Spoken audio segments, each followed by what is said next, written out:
திருவாரூர் தியாகராஜ கோயில் மிக பழமை வாய்ந்த கோயில். அது மட்டும் இல்லாம இது ஒரு பரிகார தலமாகவும் விளங்கிட்டு வருது. சைவ சமயத்தினுடைய தலைமை பீடமா விளங்கக்கூடிய இந்த கோயில்ல ஒவ்வொரு ஆண்டும் பங்குனி உத்திர திருவிழா வெகு விமர்சையா நடக்கும். அதுல ஆழி தேரோட்டம் ரொம்பவே விமர்சையா நடக்கக்கூடிய விழாவாகவும் இருக்கு. அந்த வகையில இந்த ஆண்டு கடந்த 15ஆம் தேதி பங்குனி உத்திர விழா கொடியேற்றத்தோட தொடங்குச்சு. இந்த சூழல தான் ஏப்ரல் 7ஆம் தேதி ஆயில்ய நட்சத்திரத்துல ஆழி தேரோட்டம் விழா நடக்க இருக்கு. அதுக்காக புகழ்பெற்ற திருவாரூர் தேரை புதுப்பிக்கும் பணிகள் தீவிரம் அடைஞ்சிட்டு வருது.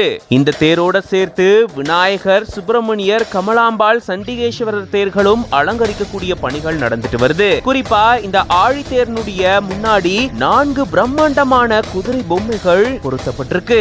இது ஒவ்வொரு ஆண்டும் புதுப்பிக்கப்பட்டு வரக்கூடிய சூழல்ல அதுக்கான பணிகள் நடந்துட்டு வருது. ஒரு குதிரை பொம்மை சுமார் 9 அடி உயரமும் 25 அடி நீளமும் கொண்டதாகவும் இதுல ஒரு குதிரை மட்டுமே 1000 கிலோ அளவுல இருக்கும் அப்படின்னு சொல்லப்படுது. இப்படி 4000 கிலோ அளவிலான பிரம்மாண்ட குதிரைகள் பொருத்தப்பட்ட இந்த ஆழி தேரோட்ட விழாவுக்காக ரொம்பவே சிறப்பா தயாராகிட்டு வருது. குதிரை பொம்மைகள், யாழம், யாழி பொம்மைகள்னு எல்லாமே மூங்கில்களால செய்யப்பட்டு அதை புதுப்பிக்கும் பணிகள் நடந்துட்டு வருது. இந்த பிரம்மாண்ட தேரை நிறுத்துறதுக்காக 500க்கும் மேற்பட்ட புளிய மரத்தால் ஆன முட்டுக்கட்டைகளும் தயாரிக்கப்பட்டு வருது. இது போக 300 அடி நீளம் கொண்ட 4 வடக்கயிறுகளும் தயாரிக்கும் பணிகள் தீவிரமடைஞ்சிட்டு வருது.